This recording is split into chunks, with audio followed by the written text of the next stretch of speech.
va juste le déplacer. Comme ça ici. Voilà, mot puissant pour être bien compris. Puis ça, c'est une formation que j'ai faite là 2 ans, 3 ans avec Charles Côté, dans le fond, sur c'est toutes des modules, ces choses-là. Puis sur le moment, je l'avais mis vraiment beaucoup en application. Puis au fil du temps, tu sais, on perd les choses quand on les fait pas. J'ai perdu ça. Puis je m'en suis rendu compte, même dans le sondage que je fais à tous les jours, à toutes les semaines, dans le fond, pour RGE, dans la conversation, que j'utilisais un mot également que j'ai changé cette semaine. Je ne sais pas si vous allez le voir. Vous me direz ça plus tard. Donc, moi, j'aime vraiment beaucoup les mots. Tu sais, les mots, qu'est-ce que ça signifie, où est-ce que ça va. J'aime ça analyser également vraiment beaucoup. Fait que ça m'aide vraiment à comprendre les gens, comment est-ce que leur dynamique, ces choses-là. Donc, puis tu sais, comme je disais tantôt, ça sera peut-être pas 8 minutes, mais puis je vais vraiment lire la feuille parce que c'est là que sont les exemples, puis toutes ces affaires-là. Puis si vous voulez renchérir, gênez-vous pas. Mot puissant pour être bien compris. Prénom de la personne lorsque tu apprécies quelqu'un et qu'il mentionne ton prénom, c'est de la musique à tes oreilles. Juste de taguer une personne sur Facebook, puis enlever son nom de famille, fait plus personnel, plus ça, ça fait juste dire que tu prends le temps d'enlever le nom de famille, puis de deux, que tu la connais peut-être un petit peu plus que juste on tag, puis c'est fini comme ça. J'ai personnellement, les gens qui font ça avec moi, avec mon nom, là, j'ai vu plus de réactions positives que les gens qui viennent me voir, dans le fond, les clients qui viennent me voir, quand c'était seulement mon nom au lieu de mon nom de famille. Parce que même si tu cliques dessus, ton nom de famille va apparaître sur ta page, ces affaires-là, versus que juste, c'est comme vite fait, ça, je peux dire ça ainsi. Donc, ça, c'est une première, un voyons, un des mots puissants. Dire ton surnom peut rappeler que tu as de très mauvais souvenirs ou de très bons. Attends une minute. Dire ton surnom peut rappeler de très mauvais souvenirs ou de très bons, et ceci influence la façon dont je veux diriger la conversation. Fait que, tu sais, des fois, avec les personnes, on connaît leur surnom, mais on ne sait pas qu'est-ce que ça signifie. Tu sais, moi, tout le monde m'appelle Isa, puis quand quelqu'un m'appelle Isabelle, je fais comme, c'est pas quelque chose que j'entends souvent. Quelqu'un qui m'appelle vraiment Isabelle. Fait que, tu sais, des fois, c'est là que ça devient plus personnel. Elle te connaît pas, ça t'appelle Isa. C'est vraiment, ça le dit, là, ça te dirige vraiment la conversation, où est-ce que tu veux aller. Et j'ai des clients qui m'appellent Isa, puis des fois, on va vraiment dans des conversations un petit peu plus personnelles où ce qui se confie parce qu'il y a comme ce lien-là, parce qu'ils t'appellent par ton surnom, dans le fond, cette connexion-là avec ceux-là. Puis j'ai eu des super belles conversations par les gens qui m'appellent juste Isa versus des clients qui m'appellent juste Isa versus les clientes qui m'appellent Isabelle. Fait que ça, c'est un autre des mots puissants. Si. Qui emploie le mot si très souvent? Que ça soit en politique ou en négociation, si je peux avoir ça, hey, de ce temps-ci, je l'utilise vraiment beaucoup avec mes enfants, puis ça me fait réagir quand j'ai relu cette phrase-là. Si tu es gentil, tu auras de la crème glacée.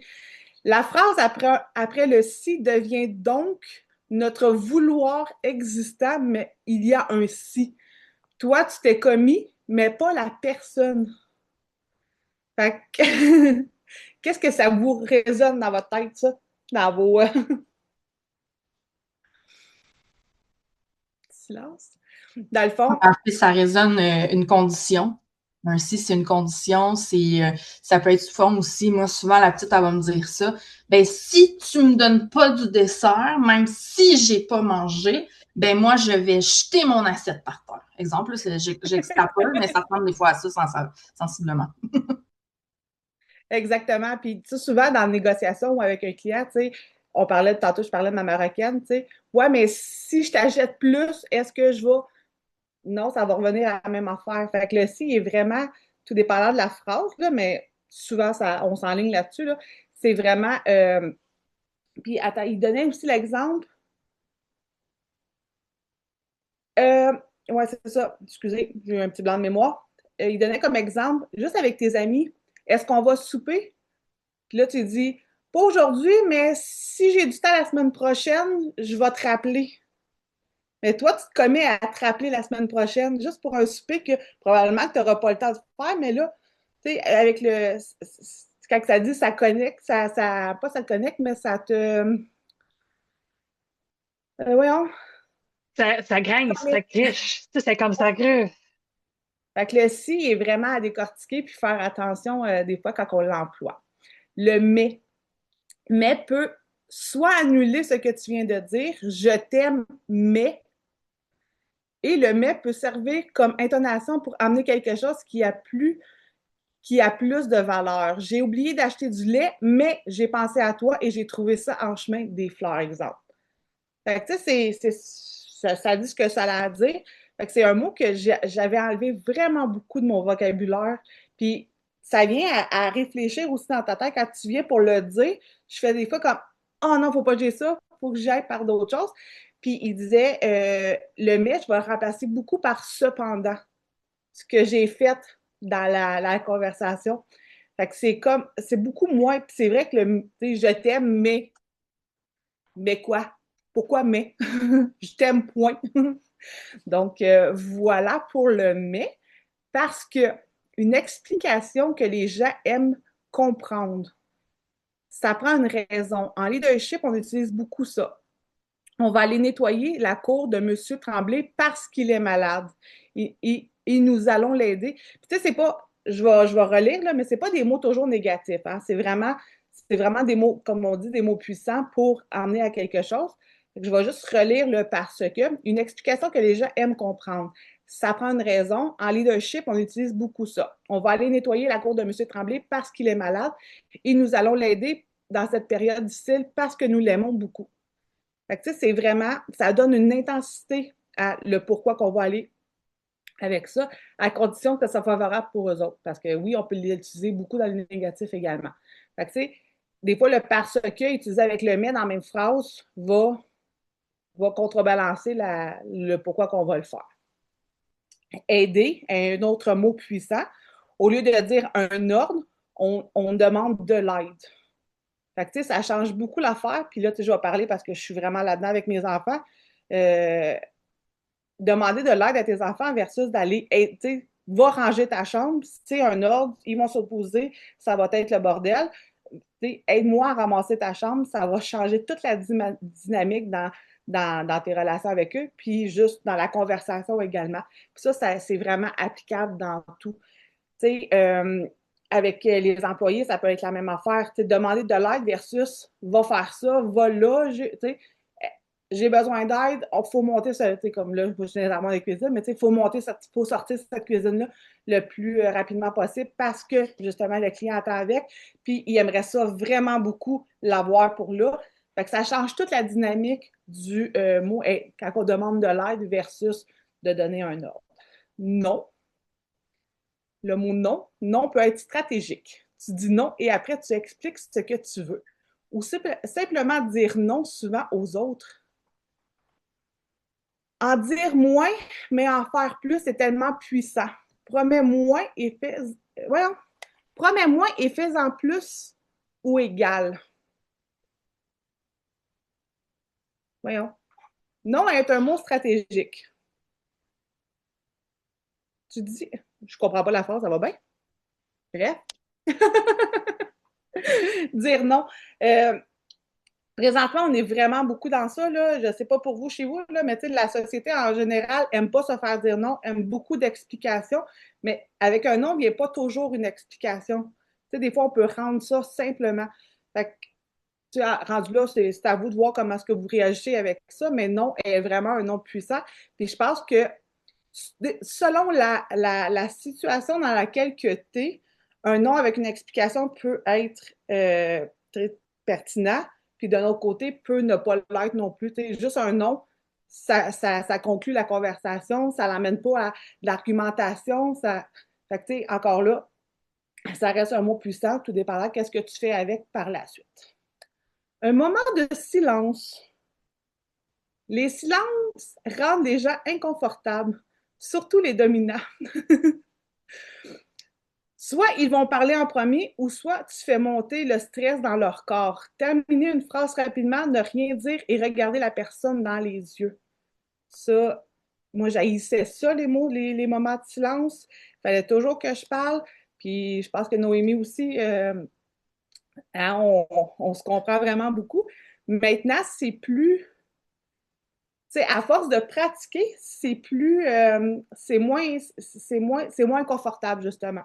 Fait que les moments de silence est vraiment important dans une conversation, que ça soit avec ton client, avec n'importe qui, dans le fond, là, avec tes clients, ton conjoint, tes enfants, tes, tout le monde, c'est vraiment important parce que ça laisse la place à l'autre de pouvoir réenchérir par la suite à ce qu'ils veulent dire, faire ou... On le teste vraiment beaucoup ici. L'autre, c'est confidentiel. Tu donnes confiance à la personne, c'est un privilège à savoir quelque chose de confidentiel de quelqu'un. Tu sais, souvent, on va dire, ben ça le dit, là, tu sais, quand tu dis à quelqu'un, tu spécifies que c'est confidentiel, ben la personne va vraiment le prendre comme « elle me fait confiance ». Fait que voilà pour ce mot-là. En passant, attention, l'information qui suit est importante. Ça dit ce que ça a à dire. Là, je fais comment pour... Tu peux arrêter ton partage? Non, je vais aller à l'autre page. Tu as partagé uniquement une page, il faut que tu partages tout l'écran si tu veux changer de page. Ah, OK. Attends une minute. On va changer. Je vais arrêter. Honnêtement, ça, c'est un mot que j'entends vraiment, vraiment beaucoup. Attention, ceci est le plus important que tout le reste. Quand tu commences ta phrase, tu parles, tu parles, tu parles, puis tu finis par dire honnêtement, puis tu continues ta phrase, c'est comme si tu disais tout ce que avant ce mot-là était pas vrai. Tu viens vraiment de tout défaire ton début de phrase. Fait que, honnêtement, tu peux l'employer, mais à faire attention. Souvent, en début de phrase, c'est encore mieux, ou juste pas l'employer. Fait que ça fait vraiment venir, comme je disais tantôt, tout dépendant dans quel format de ta phrase tu le prends, ça vient annuler ce que tu as dit avant. Tu sais, je t'aime, mais honnêtement, ton je t'aime, fait quoi? J'essaierais, justification et fuite pour dire que si tu échoues, tu n'es pas responsable et tu n'es pas commis à réussir. Ça dit ce que ça a à dire. Fait que j'essaierais comme ça. Fait que, encore là, c'est un mot à regarder comment est-ce qu'on emploie. Faire un compliment. Faire un compliment et terminer avec une question. Le cerveau ne pense pas pourquoi il m'a donné un compliment, mais plutôt à la réponse à laquelle, une fois la question répondue, c'est le compliment qui a été accepté. Ce que ça veut dire, ça, c'est, exemple, ton chandail est super beau. Où tu l'as acheté? La personne ne focusera pas sur le compliment, va focuser sur « je l'ai acheté où ». Fait que ça vient vraiment complètement annuler le compliment que tu viens de faire. Et l'autre mot que moi, il n'est pas là-dedans, mais que j'aime beaucoup, que j'utilise puis que j'ai remplacé dans ma vie de tous les jours, puis ça, c'est vraiment quelque chose que j'avais attendu puis que j'ai vraiment appliqué vraiment beaucoup, c'est j'ai pas de problème dans la vie. J'ai des défis. Ça vient tellement alléger le tout. Je vais juste enlever ça. Ça vient tellement alléger la situation dans laquelle que tu es, de faire, tu sais, j'ai des défis avec mes enfants, j'ai des défis avec des clients, j'ai des défis avec, au lieu de dire des problèmes, là, ça fait toute la différence. Donc voilà, c'est quoi vos mots puissants? Est-ce que vous les utilisez dans la liste?